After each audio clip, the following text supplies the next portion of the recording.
Fairest amongst the land is with us. Welcome to the Dirt on Gardening podcast, guys. You guys want to introduce yourselves here? I'm Andre the Farmer. We've got down below me here. Who do we have? I am Graylin Brown of Urban Gardening with Gray. Just call me Gray. All right.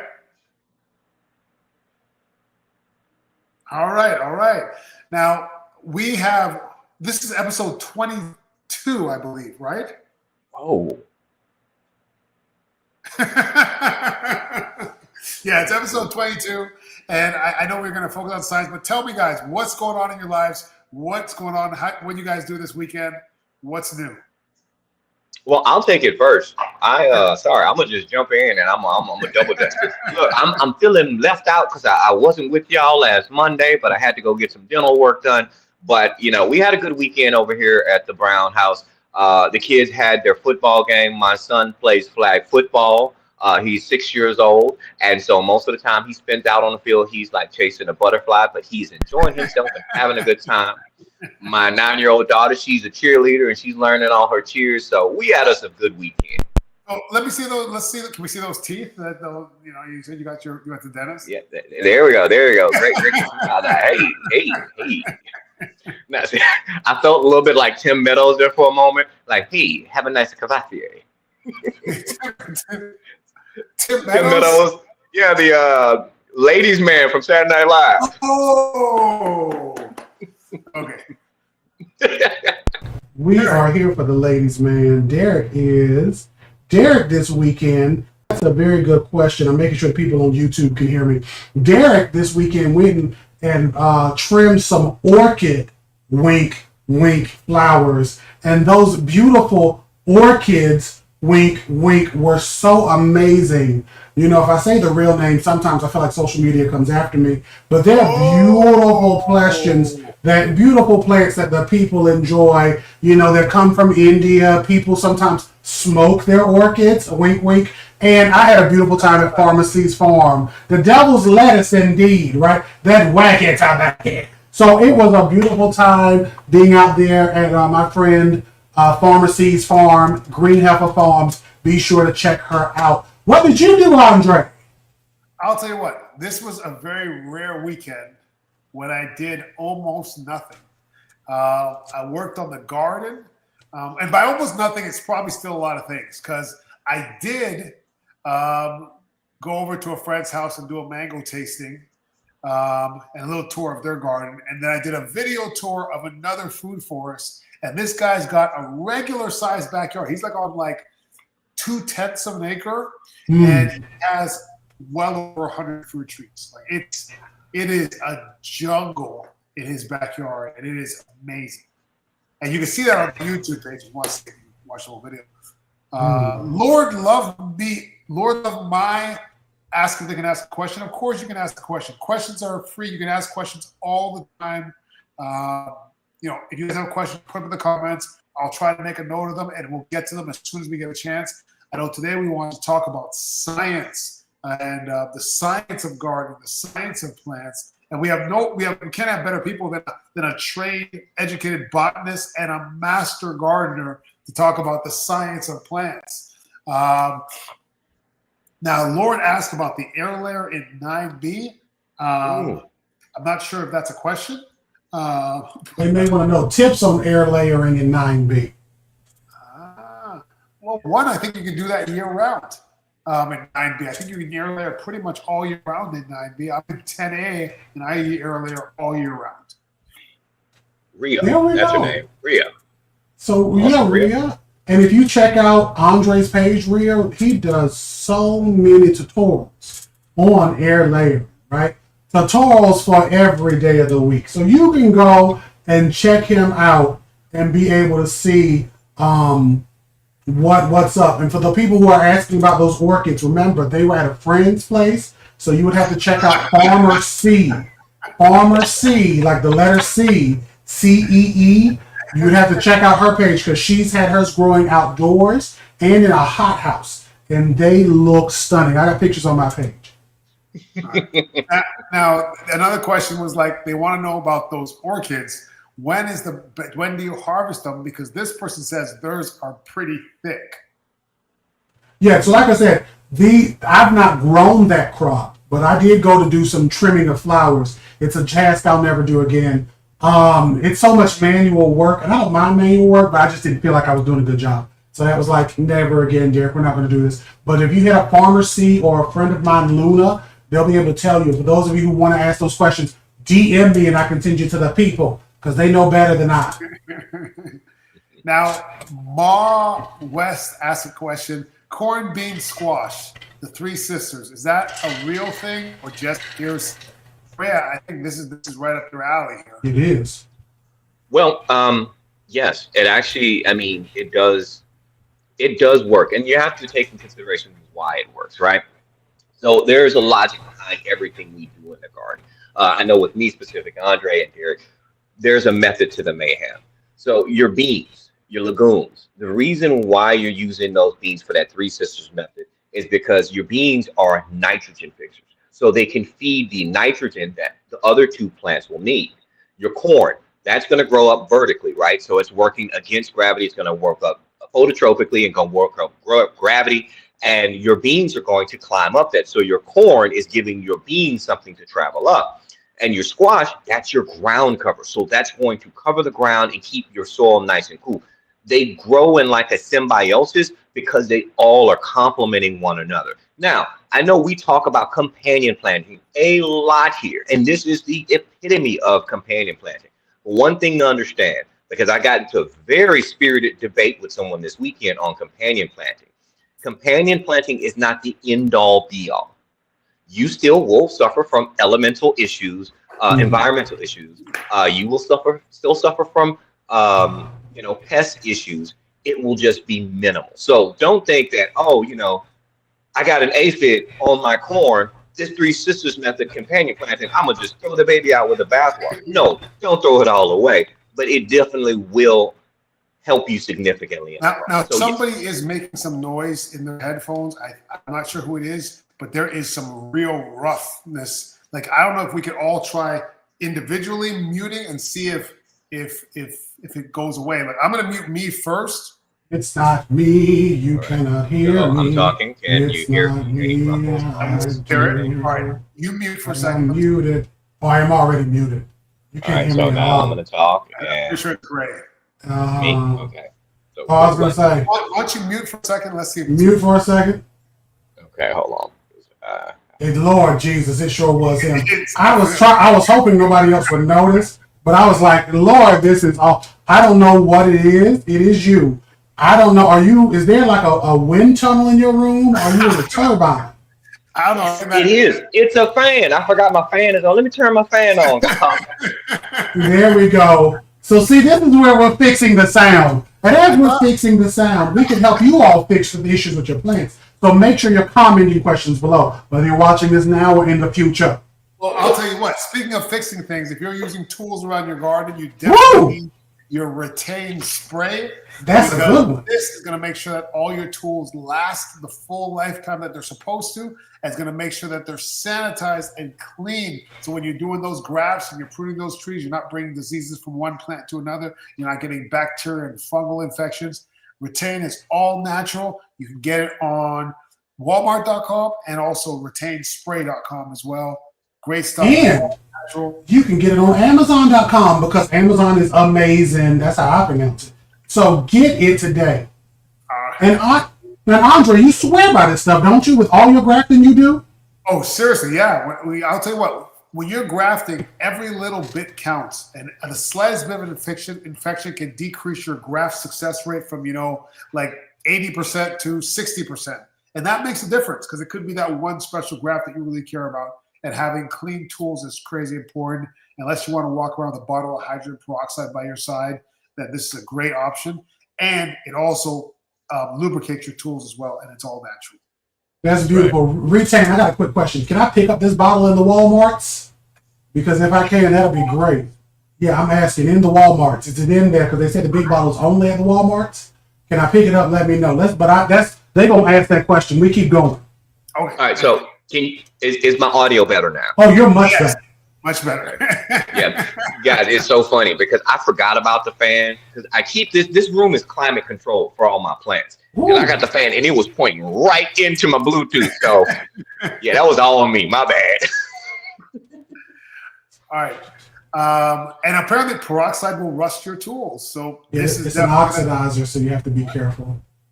All right. Yeah. Someone said, can I get cucumbers to thrive? I have the same problem personally. My cucumbers will not grow here at all. My gardening season is May to September. Are these hard to grow? Well, from my experience, people that live up north, cucumbers seem to be a super easy thing to grow. In Florida, they seem to be a little more difficult. But what do you guys think about cucumbers? I'm gonna say it's for me, it's gonna depend on the variety that you're growing. I've had several cucumbers, like a friend of both Andre and I gave us some national pickling cucumbers, and they were great cucumbers, but my kids did not like the taste. They produced pretty well, but they just did not care for the flavor.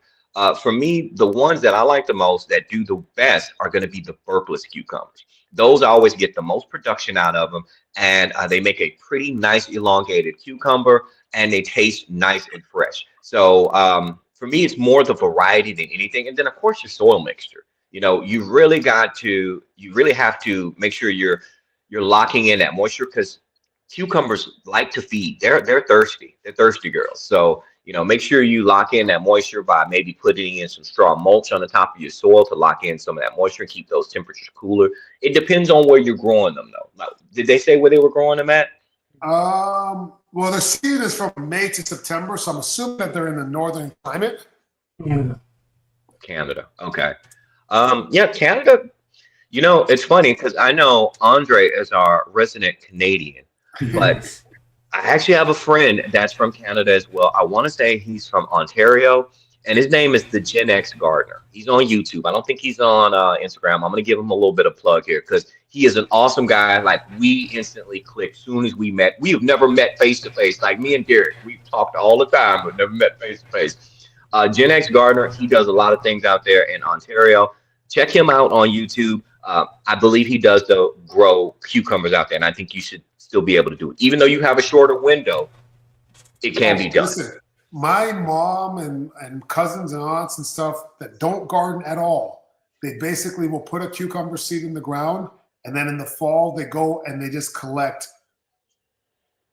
dozens of cucumbers, like just with zero effort, like nothing. They're just giving away cucumbers to their friends. And I'm like, how hard it is for me to grow like one cucumber, and I'm like focused on this thing. Like, I spend $50 and man hours into this cucumber. I don't even like cucumbers. What? Oh my God, Andre! Like cucumbers? I don't understand how anybody likes cucumbers. Like, cucumbers don't even make any sense to me. I'm gonna skip over that. So for those of you who are growing food, like it is delicious. You get you some cukes and some onions and a little bit of vinegar, Jesus, a little bit of cukes and some squash, a chopped fresh cucumber in a salad, Jesus. Okay, but you don't even eat watermelon, so we can't trust you. With the people that are growing those things in that cucurbit family, so gourds, watermelons, cantaloupe, honeydew, cucumbers, all things Andre don't eat. What you have to remember is, like Grace said, they want a heavy feed in water and fertilizer, and they want a lot of light, right? A lot of light, a lot of temperature. So if you don't have a very well lit full sun, which is 6+ hours of light outdoors, you're not going to get much but vines. You're not going to really get a lot of flowers. Part of my problem. I don't have a lot of full sun spots. It's hard to spot on my property to get 6 hours of full sun. Yeah, and see, because of that, and you have all your trees and stuff, you're prioritizing things that end up kind of negatively impacting other stuff. And that's just part of growing in general, because we are talking about light and stuff today. You need light, and light is important. And before we go to the other questions that are on the Instagram, we have one on our YouTube, because we are streaming on YouTube as well. Lazy Mama says she container grew some blueberries, but they didn't get too big or too sweet. She want to know what she did wrong. And I'm sure y'all grow blueberries, so y'all can tell her. Yeah. Andre, you want this one or let me take it? That's all you, Greg. Blueberries. one day my goal is to eventually become like the king of blueberries in Texas. But I love blueberries. With your blueberries, they're going to need several things. Okay. One, it would be nice, Lazy Mom, if I knew which variety of blueberries that you're growing. Because if memory serves me correct, you're out in New York. So we need to make sure that we're picking a variety that does well in your environment. Second thing, blueberries need to have acidic soil. I want to say that you and I had a conversation offline about that acidic soil. If you do not have that access to those nutrients that blueberry is going to need, if you don't have at least a 4.5 to a 5, I mean, we're talking really acidic, almost borderline vinegar, almost acetic acid. We're talking 4.5 to 5.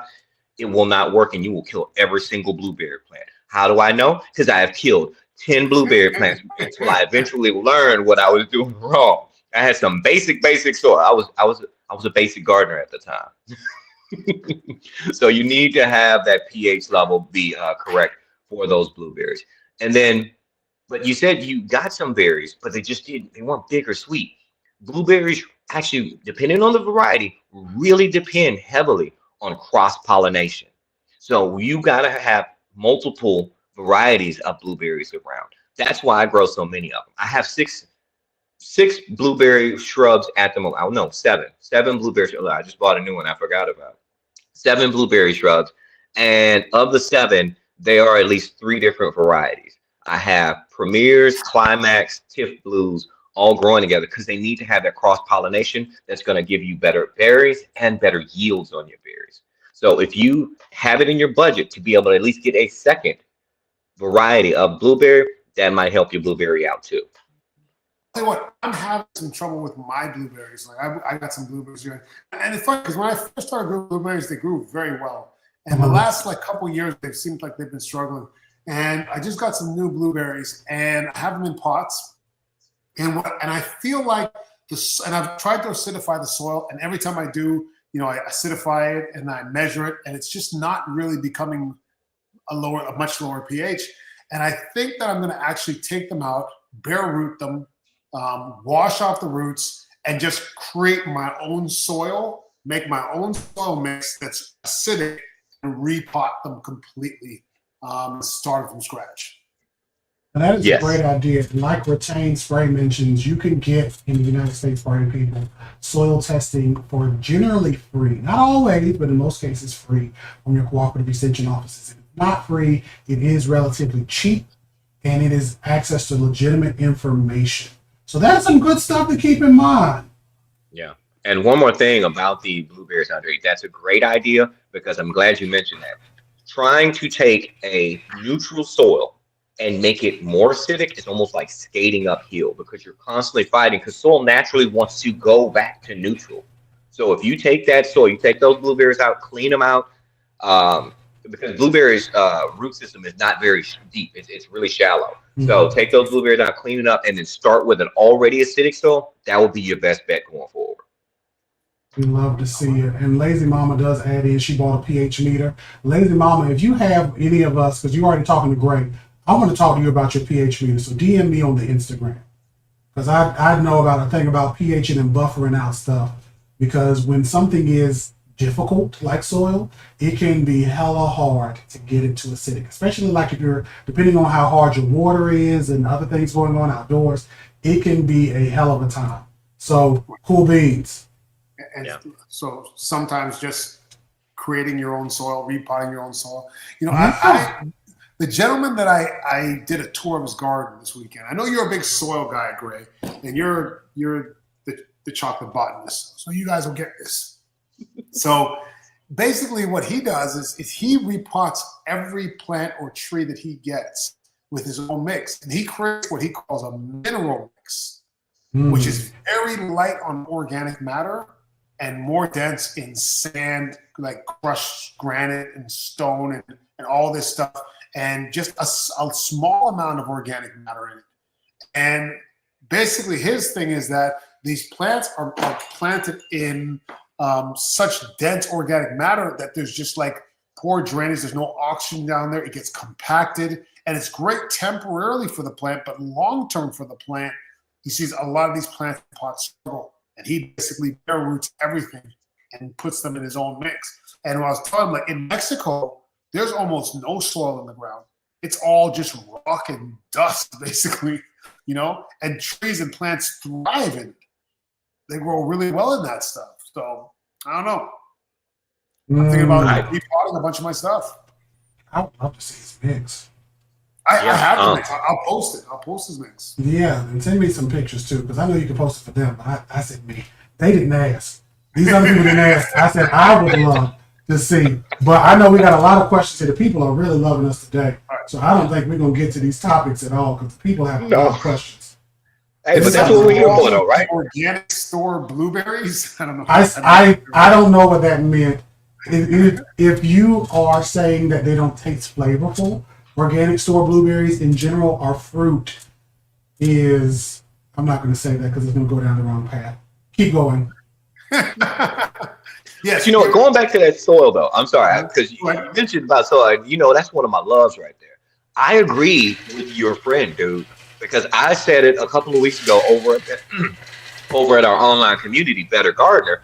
I was saying it to my folks over at Better Gardener. I was like, hey, I don't want to be a conspiracy guy, but like a lot of these soils lately, there's a lot of organic matter. Where's the minerals? And I mean, if we look at the composition of soil that, like we're not even talking about in the store, like soil, like let's look at actual soil outside in your yard. It's more mineral. It's only like 5% organic matter. So when you have all that moisture retention, you are breeding the perfect, breeding ground for disease. So yeah, I totally agree with you, buddy. That's why most of the things I do, I basically repot and essentially sandy loam everything. Yep. Yeah. So I'm right there with you. A lot of sand. You would think sand would be the worst thing, right? But no, it's good for drainage. I use playground. Like if you go to like your Home Depots or your Lowe's and you get that playground sand, I will often use that as a way to keep my potting mixes from becoming super hydrophobic. Yeah. He uses the I think it's like the paver sand, the sand you put in between your pavers or whatever. Mm-hmm. Yeah. So I'm actually going to look into it because I have some plants in pots because, I'm possibly moving. So I'm trying to not put everything in the ground. And they don't look super great. They struggle a little bit. I feel like a good repotting with some really good soil would be the solution. With some real mineral soil would be the solution. So I'm going to really try to learn his formula, and I'm going to share it with you guys as well. I'll make a post about it. I'll make a video about it on my page, and I'll share it with all you guys too as well. Yeah, perfect. That'd be great. And I can send Karen is Karen. Do you use mycorrhizal products, Andre? I have some, but I don't. Okay, I'll talk to you offline. A person on the YouTube or the Instagram is asking, are wild blueberries healthier? So they love blueberries, they eat them in the oatmeal snack, right? Are wild blueberries healthier? I'm guessing in opposition to like those that are cultivated. What do y'all think? Well, I'm going to say it like this. Okay. So if we're taking our garden variety, organic blueberry that you get from your grocery store, like for instance, one we have here is a chain called HEB in Texas, and you compare that to a wild blueberry, I really don't know if there's one, let me just say this, because I always say this. I am not a nutritionalist. I am a gardener. I garden. So do not back none of the information. This is all opinion. This is not science back. And I want that to be the precursor to anything that I'm about to say next. But honestly, I don't think that there's really going to be that much difference. I mean, if somebody wants to eat a blueberry, it's a blueberry. So eat the blueberry. I mean, if we're looking at like antioxidants and stuff, right? Because that's the thing. That's the word they use in all the stores. Like it's got antioxidants. Anything that naturally has that darker purple color has antioxidants in it. So no matter if it's a store-bought blueberry or if it's a blueberry that's picked in a wild or a red bean for that matter. One of my friends back in the day, Adriana, I used to love her because she was the one who corrected me on antioxidants. She said, guess what? A penny has antioxidants as well. I was like, you know what? You're absolutely right. A penny does have antioxidants in it. It's a blueberry. So I say go with either one. That's my opinion on it, though. Listen, I'm going to say that that's the kind of question that I hate. All right. And I'll tell you why I hate it. Because we're worrying about the wrong things. If you're eating a blueberry, you're already won, right? Let's say one blueberry has 50% more nutrients in it than the other blueberry. Just eat 50% more of them. Like, it's not like you're comparing like a lifesaver or a a Jolly Rancher to a blueberry. Like, it's a blueberry.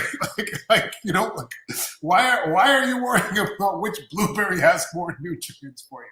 It's a damn blueberry. Eat it. Right? It is. So This reminds me of, like, I posted a video about the honey, right? Well, not even honey, a video about tea. I was making ginger tea. And without a doubt, I already know what comments are coming, right? It's don't put the honey in the hot water. You're gonna decrease the nutrients of the honey. Like, dude, listen, I am not eating a tablespoon of honey for nutrients, right? I'm doing it to make my tea sweet, right? So if I get 50% of the nutrients, whatever nutrients honey's supposed to have, from that honey, like, I'm gonna eat food that day, all right? I'm gonna be fine. And the other thing, and then the metal spoon thing too. Like, the metal spoon, I'm like, are you kidding me? Like, there's no harm using a metal spoon with honey. Yes. Like, you are dealkalinizing the tea, and when you don't run into the alkaline electric melanated body, as Dr. Sebi said, you will just fall down the road of degradation. Unlike our good Dr. Umar. When it comes to these blueberries, I agree with what they are all saying. Eat them, because, it's wild. Blueberries are just wild. Like, cultivated and healthy has so many meanings. So that's kind of a question that's difficult to answer. But in general, it would seem that those that are not wild would, off of just being cultivated purposely, fed purposely, taken care of purposely. So we got another question off of the YouTube, and I know this is for you too. How do you guys grow peach or plum cuttings? I'm sure, because I don't know if I told y'all this today, Andre has about a good 101 acres, okay? We call it Dalmatian Lane, okay? He got one for each Dalmatian in that book, the 101 Dalmatians. His mom and daddy really loved it. They gave him 100 acres. There's a whole story. Ask him about it another day. Go ahead, Andre.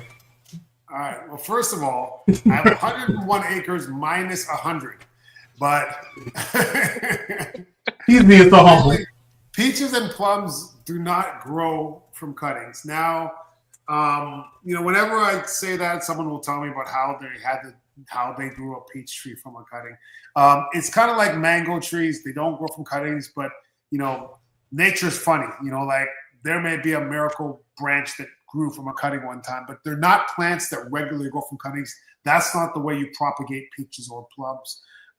Generally speaking, you can air layer them, or you can buy a grafted tree, but you're not going to make more peach trees or plum trees from your cuttings, unless it's a hog plum, which is not really the kind of plum you're talking about. That grows from cuttings.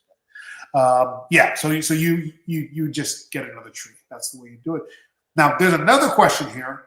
Someone said they have 8 huge watermelons growing in Alabama. The vine is not brown yet, but the weather is getting cool. They're worried that they're not going to get the reward for their work. What do you guys think about that? What was the fruit again? It's a watermelon. They have 8 huge watermelons. It's getting cold now, and they're worried that they're not going to be ready in time, I guess. So, Derek, weren't we going to talk about light today? We were. And I know we didn't really get to it. So do you want to use this as a little bit of a segue into light? Yeah, kind of light in temperature and just like how long. Because this question, it depends on when you started those watermelon, right? Because if you didn't start them like early enough in your season, and you would be anywhere between zone 7 and 9 in Alabama, you might not have enough time. But also light hours are important. So like light, if you already have them developed, you need more light energy. That light energy touches the leaves. And if it touches the leaf of your plant, making sure the YouTube can see me. If it touches the leaf of the plant here, this is my leaf, and the light is hitting it and it gives it the energy, that fruit can keep developing even though the temperatures may not be what we want them to be. Also keep in mind, due to climate change, I mean, we're probably going to be hot until Christmas. So you got time, but it's just about having that light energy and not having anything dangerous to your plants, meaning like a pest, a kid, or like a heavy rainstorm. Because if you have a lot of rain too quick, sometimes it can bust your fruit open. So light would definitely be important. You know, watermelon want full light. Most other fruits and vegetables they want full light. Get 6+ hours of light. Yeah. And if they can get that, even if that stem doesn't all the way brown, right, you can still generally kind of eke away with getting a watermelon that's good to harvest. But I know Gray got something for us too. Here to click. Well, I was going to talk about, because we were talking about light and everything, and this was going to kind of be our segue into talking about photoperiodism in plants. Because, we talk about a lot of the common things, but, we have a plant biologist with us. We have a botanist with us. So a lot of times I'm a science nerd. I get, excited about learning about plants, learning about the biology of plants. Honestly, I should have went into botany as well because I love it so much. That's when I'm on a plane. That's my light reading. I'm literally reading about plant science. That's my pleasure right there. But because when it comes to watermelons, now unfortunately they aren't. What we're going to talk about today is photoperiodism in plants, and we were going to talk about how much light plants actually need to be able to develop. A lot of plants, it's more about how long the days are and how short the nights are. That's really what's going to determine their whole entire, progress on how they develop. Now, when it comes to watermelons are actually day neutral. So it's really about their maturity. So going back to what Derek was saying before, it really depends on when you planted those watermelons, which is really going to determine when they're going to be ripened enough. And even though the temperature is starting to change, it really is going to depend when you planted them, when you started those plants going, and how much sun they're getting to not to warm up the leaf, but to give them the sugars, the glucose that they need to be able to do what they need to do. Does that make sense? Yeah, it does, because they need 120 days. Like most of your gourds need 4 months from like really becoming an actual like first true leaves to getting to that point of having a good amount of fruit set. And it just takes so many factors, so it's kind of hard for us to say. But speaking of saying, I'm sorry, I got distracted. I'm going to handle something in a second. So the person on YouTube, they're saying, so no cutting, growing. They're basically, I guess, asking about these trees. So just to confirm, like Andre and them saying, plums, peaches in them, they're not going to really grow from cuttings like that. You may just want to get an actual tree that is doing its own thing. And I do see that person. We don't have to talk about them. I would have talked about, but and Andre, if I can jump in here for a second and piggyback off what you're saying, it's like Andre was saying. Yeah, there's some anomalies because actually I did do it once with one of my peach trees. I actually had a peach tree go from a cutting. But it's so rare, it's not even worth the effort. That's what Andre is really trying to get into. It's such an anomaly. And I had one grow from a cutting. But the thing about it is when it's growing from a cutting, to Andre's point, most of the trees that you're going to get in any big box store that are grown and sold commercially are going to be grafted onto a rootstock.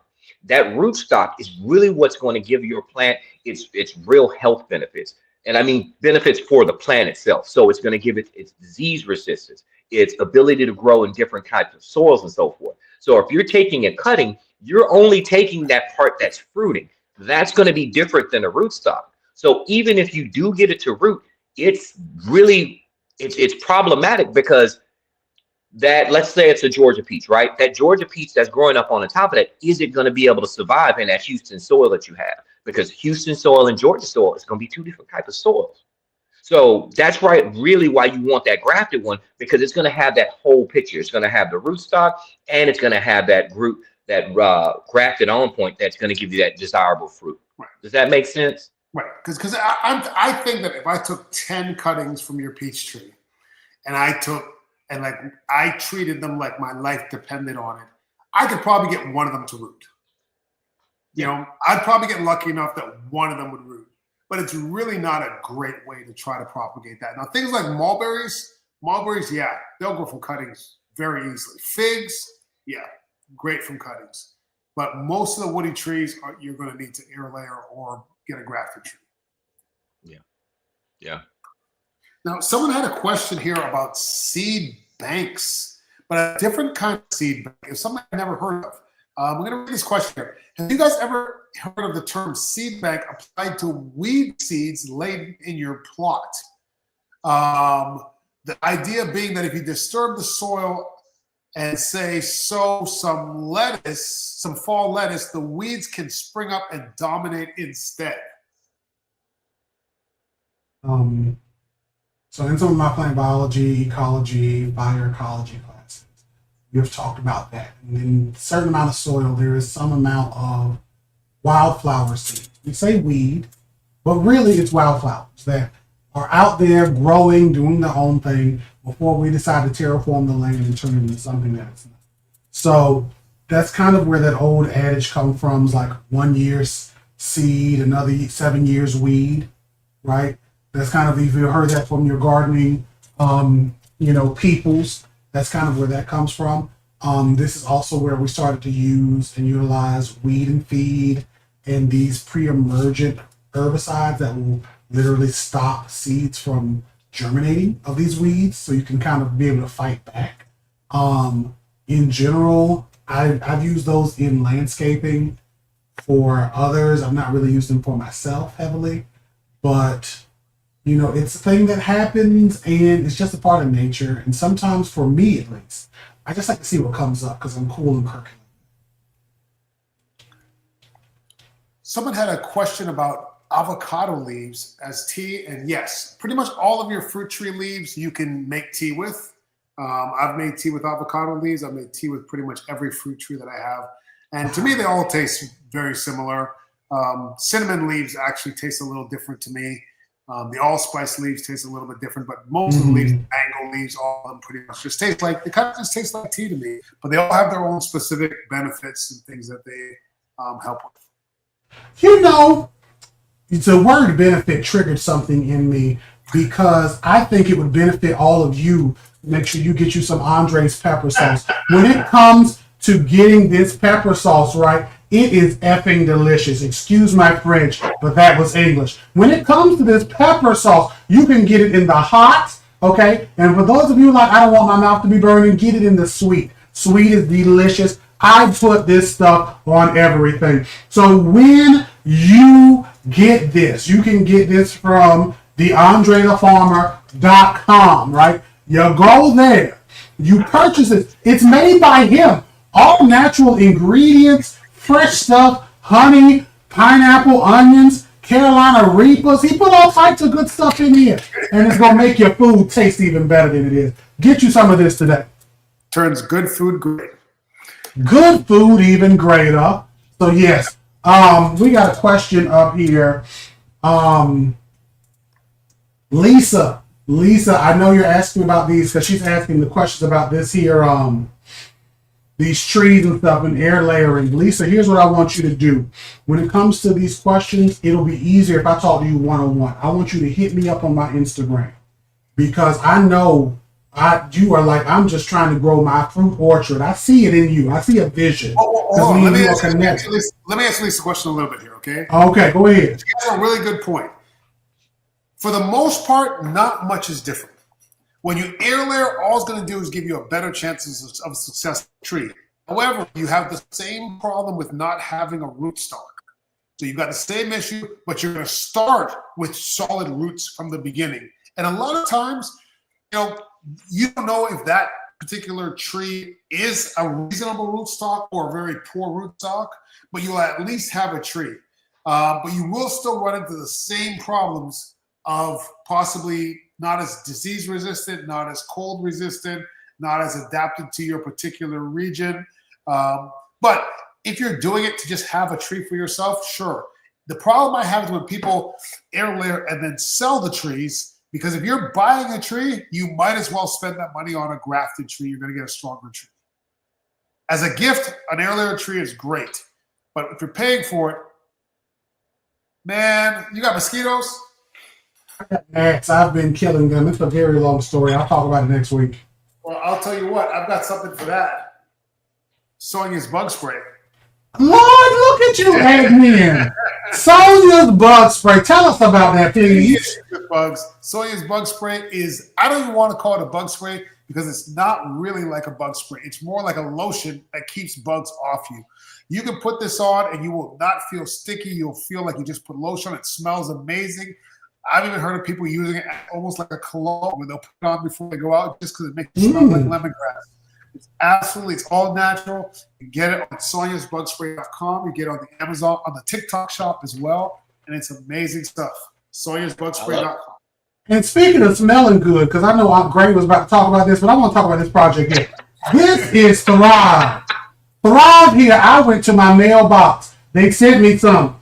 I took a whiff of this in my mailbox. I said, I don't know who smells this sexy in my mailbox, but they could get it. Okay? It was the Thrive. These are essential oils for an organic root and soil booster. We are announcing all of our sponsors. If you know the brands that want to be sponsored, hit us up. But this product smells spectacular, and I've used it a little bit. I've seen no ill will towards my plants. So we in it to win it. These are some good products that you should look into. And I would have mine, but I brought it to Mexico, and I'm using it there. So that's where it is right now. Nice. On one of them 101 acres. But going back to Lisa's question, I will say if she wants, because I think right now she's on the YouTube. Mm-hmm. Once the live is over, once the podcast is over, go to check out my channel.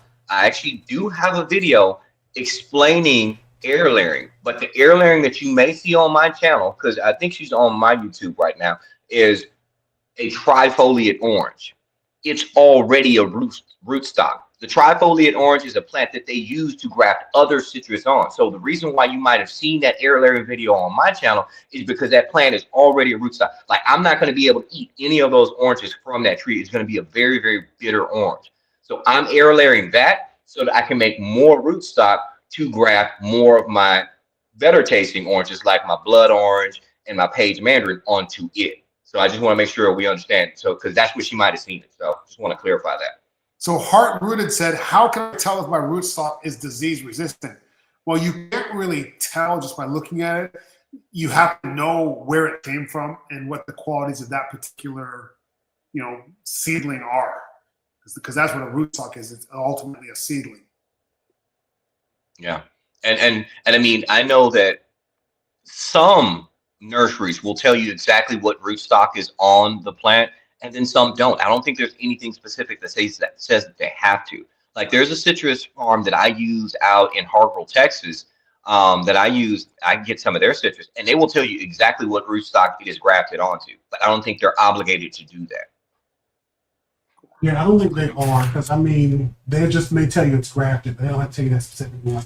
So this is where you go to like your local farmers markets, your mom and pop shops, because they'll be able to tell you more specific ones. Mm-hmm. And for me, I'm really not super concerned what rootstock my mangoes are on or whatever. These nurseries, they create rootstock by the thousands, and they rapid fire these things. So they, for the most part, know what they're doing with that. But I want to show you guys something that I got that I'm so excited about. What you got? Let me see it. Ooh.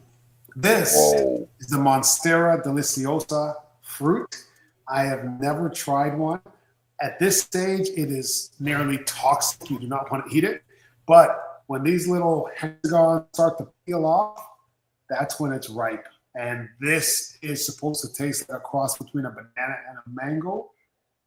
And I've never had a chance to have one because Hurricane knocked my Monstera down, and the guys cleaning up cut it off at the base. And it's growing back now, but I don't have any fruit on it. So a friend of mine, Wade, gave this. So I'm super excited to try it.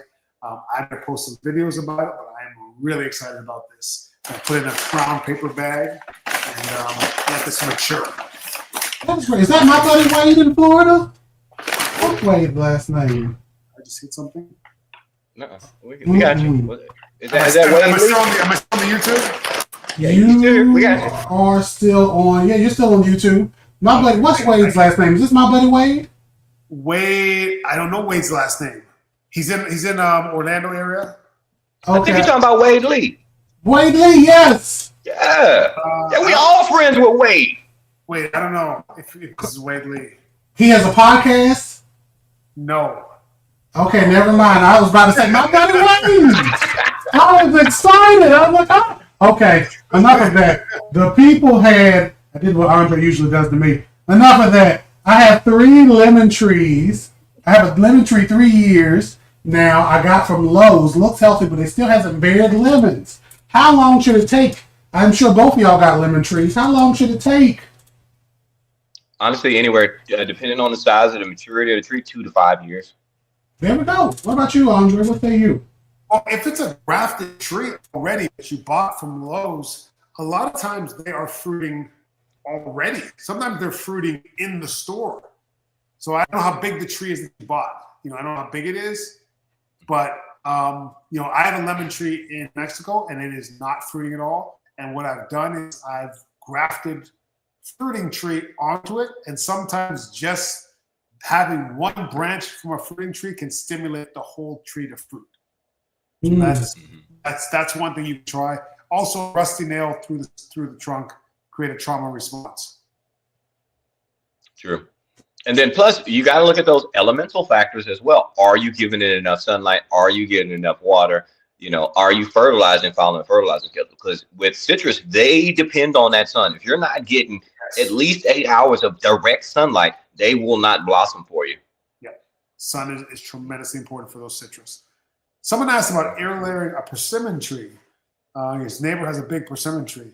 Like that's a good reason to air layer. Like if your neighbor has a tree that you like the fruit on, that's really good, and they're okay with you air layering it, you got your permission, then that would be a good reason to do it. Yeah, you can definitely air layer a persimmon. I almost feel like persimmon might be one of those trees that grows from a cutting. I feel like it has that kind of vibe to me, like a cutting kind of tree. It might be, like for instance, like when you were talking about figs, like figs can grow from cuttings because they actually don't need any rootstock whatsoever. You can take a cutting from a fig and get multiple fig trees, no problem. Mm-hmm. Now you made me think about something, Andre, and I heard about this a couple of months ago in your wonderful state of Florida. When you were talking about, ask for permission before you just go air layer on somebody's tree. Have people been stealing mangoes off of trees in Florida during mango season? Yeah, that's a thing. That's definitely a thing. Yeah. That is the craziest thing in the world. Like people just walking up to somebody's tree and getting their mangoes. Well, a lot of times people have trees that sort of like will be along a fence line. Now, technically, if stuff hangs down over the fence, like I've picked mangoes off the ground. Like I know there's spots where trees hang over, and I'll pick the mangoes off the ground. I won't take off somebody's tree, but if they're on the ground and they're on the other side of the fence, I'm gonna pick them up. If they're good, I'm gonna pick them up. But I know people that will take a mango picker and they will reach over the fence up into the tree, and they will harvest mangoes from the tree. Now, that's doing a little much. It is doing a little much, and I'll tell you what, this is Florida, okay? So you will not see me reaching over anyone's property in any way, shape, or form because this is Florida. I don't think I need to say any more than that. Derek, could you imagine having Andre on the news, like famous farmer, Andre the farmer, caught stealing mangoes from somebody's yard? The local plant influencer steals mangoes for years at a person's yard. North 6. I'm not worried about being caught stealing mangoes. I'm worried about being shot stealing mangoes. That would be more of a concern. But yeah, it's pretty common. Fortunately, my yard is so far back off the road that nobody even knows there's mangoes back here. So that's good. That's good. That's what happens when you are, in a house surrounded by woods and forests and all the acres. What's the next question? Let's see. Trying to find the next question here. People with apples here. We have a problem with citrus here. We have that problem with citrus here. Yeah. Well, in Florida, we really can't grow citrus anyways because of the citrus greening disease. So that's kind of something that just is sort of growing in other states now. Citrus is just too much work to grow in Florida now. It's not really worth the squeeze. They are coming up with a new tree CRISPR, they've made a new tree with CRISPR. It's a GMO orange that is resistant to the citrus greening. It's not available to the public yet, but it should be coming out soon. And I know there's going to be a lot of people that won't want the oranges from it. I feel like economically it's a bit of a waste of time because people are going to reject that orange. Because it's genetically modified, right? Yeah. Yeah. But see, this is the perfect example of why if I can say it, genetic modification is beneficial, because you have a specific problem and they are problem solving using science to eradicate the problem, so you can go back to be that citrus producer you once were. Look, Plants by Jay already said no to GMO, right? So basically, it's no oranges in Florida then, right? I think the thing is, when people say that, when it comes to like people being afraid of GMO, they're like, oh, it's not natural. 5,000 years ago, genetic modification happened in nature with sweet potatoes. There are no sweet potato that you can get that was not already modified through the same process that we later discovered. That is the genetic modification. So I think a lot of people have an apprehension and a fear to it, but I feel like if you have a good grip of science, a good grasp of science, you know that it is the next stage or evolution of breeding, and it's something we need to survive, because right now we're not making enough food to feed the world. Even if we probably account for all the waste, we're not making enough food to feed the world. So you can't say I want to feed people, but also no GMO. It can't be left and right. We got to learn to feed. We got to learn to grow more food on less space, not less food on more space. Exactly. And last thing is, they're not going to produce cancer because we don't even all the way know what causes cancer in the first place. You can get cancer by walking outside and standing in the sun a couple of minutes too long. You had some bacon one day that gave you cancer. There are so many things. You can just have a genetic predisposition. It's a trigger word that people use, and they lump it in, and we got to stop that lumping. Right. Got to stop that lumping. Yeah, there's no mechanism for GMO and cancer. Those two things are not related to each other. It's kind of like, I feel like GMO is a lot like evolution. Like, I've never met anyone that understands evolution and doesn't subscribe to evolution, right? I've never met anyone that understands GMOs that is against GMOs.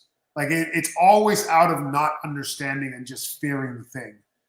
It's never someone who actually knows what the thing is. You ask them to explain the thing, and they have no idea. And I get the fear, I get the apprehension. God knows I do. We got to do better. And if you do want to come to me and respectfully talk about GMOs, my inbox open. My inbox is always open. I'm here to go into it and go into why we need it. And how, hopefully, if it's ethically done right, companies don't knock farmers over the head, we can really do something. Yeah. Right on. Good point. Good point. So, guys, we're coming to the end here. What do you guys have planned going forward? Do you have any special plans? Great. I know you've got some big things going on. Can you share any of those things, or are those things like? Well, I can't talk a lot about it, but I do have some projects that I'm going to be working on. I can say this: if I have any fans that are in the state of Maine for October, I will be in the state of Maine working on a top secret project that I'll be working on. But if you are in the state of Maine, maybe I can find some time in between filming schedules, and maybe we can go check out, I don't know, somebody inbox me and tell me what's there to do to Maine. I know that Stephen King is in Maine, but I really don't know much about the state. So do me that favor. Tell me the best places to go. Tell me about, I don't know, botanical gardens, nurseries. Where should I hit up in Maine? Do that for me. In that month of October, I will be in Maine. Let me know where to go. Be great. I want y'all to know, but he's going to go and do a live reproduction. They're recasting Murder, She Wrote, and he's going to be on the cast at Cabot Cove in Maine. Okay, I'm going to go ahead and let y'all in. We ain't have no secrets here. Cabot Cove in Maine. They got one of the people is going to be playing Jessica Fletcher. They got that woman that was Mary Poppins. She's going to be the new Jessica Fletcher in the Murder, She Wrote series. Julie Andrews. So I don't really have. What part of Maine? What part of Maine? What part of Maine? Yeah, can you say? Bangor, Maine. Bangor. That's not. It's close to Cabot Cove. Y'all look it up. So go ahead. Cabin Cove. The people get it. They see what I'm referencing. So he gonna go out and see Jessica Fletcher.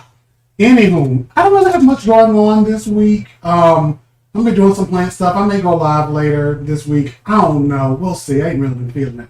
That's it. What about you, Andre? What you got? All right. Well, I will be in Georgia. I will be in probably in the middle of October. I will be in central West Georgia, right next to Alabama. What's that little town right across from Georgia? It's Alabama. It's famous. There's a lake there, and I always the name has a weird name. I always forget it. Anyways, we have to go to Alabama in order to like eat dinner because like we're so close to Alabama that there's like nothing in Georgia around us. But anyways, I'll be there. It's kind of towards the end, and my days are usually wide open because we do hunts in the morning and hunts in the evening. So if anybody has like a garden or a farm that they want to do a tour on in that sort of that'd be a southwest corner of Georgia, Alabama. I don't know if I'm going to be jumping too far into Alabama, but probably give it to Georgia. But yeah, then I'll come by and do a tour there or something like that. But other than that, I don't have much going on. I'm supposed to have another fishing trip going on in October, but I'm not going to be going on that.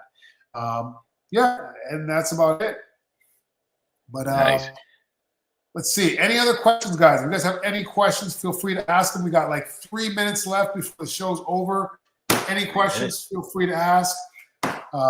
We got this one from YouTube. They were asking me, their peace lily keeps going and coming, and they have it under a grow light. But I think the brightness is too high. What I think is too high is your expectations of that peace lily, because peace lilies suck, and yeah, it probably came from some family situation. I respect that, but they don't want to be in any situation that changes. So they don't want super bright light. They don't want it super dark. They want light that you can almost barely read in, that kind of median, intermediate light. They don't want to be super dry. They don't want to be super wet. They want just right. So if you're not hitting that Goldilocks zones for peace lilies, you might as well go ahead and grab a hanger out your closet and hang it up. I hate to say it, but they're No wire hangers. no wire hangers ever. Okay, I know all the references today. So with that, like, that's what I would say about your peace lilies. But if you hit up Gray or myself, you got peace lilies, Gray? I unfortunately love torture as well. Yes, I have a piece. I figured you would. You ask him, because don't ask me. I don't keep those things in the house. But you ask him, and you'll be good. Well, I definitely don't have a peace lily. I don't have any house plants other than my mango seedlings at the office. That's about it. Let's see. They're so temperamental. Yes, obviously. Terribly temperamental. That's why I don't like them. And somehow I keep getting pigs in my house. I'm like, what is wrong? What is happening? I feel like somebody's cursed me. Some voodoo. What in your house? Figs. I got this fig here, and I got a fig I saved at the dump that I thought was a plant that I can't remember the name of right now. Plumeria. You thought it was a plumeria. I thought it was a plumeria, and you're really enjoying that. And it's actually a fig, and I'm really disappointed. Like a fiddle leaf fig? It probably is. Oh, we got a last question from the YouTube. Any advice on beginner-friendly fruit and vegetable plants and trees to start with? I say grow whatever you love to eat. I always say that. Herbs are easy, but grow what you love to eat, and you'll find joy and keep growing. What say you all? Great. Herbs. I know Andre's gonna say the same thing. But grow everything you can. No. I'm gonna say start with herbs. Herbs are easy. Listen, grow everything you can get your hands on because you have no idea what's going to be easy in your yard or not. So grow everything you get your hands on. Someone's going to live, someone's going to die. And that's how you're going to find out what the easy things are, right? So grow everything. Don't listen to him at all. I say go herbs because the easy victory, easy wins, easy victory. Basil, it grows like that. My wife broke a branch off her mango tree. Should I prune it or leave it? I'd probably prune it. Can you grow dates in Florida? I've never seen anyone with grow dates in Florida. I've not seen that. I think I'm too humid for it. I'm not sure. Dates are Mediterranean, right? Yeah, I think it might be a little too humid here for it. That might be more of an Arizona kind of Texas thing, maybe. But anyways, guys, we are out of time. We will be back next Monday at 8 p.m. Eastern time, every Monday. That was episode 22. We're moving along, guys. That's 22 episodes. Have we been doing this that long? Wow, our show is old enough to drink. It is, ain't it? If you could drink in 22 weeks, yes, it would be. All right, guys. Thanks for watching.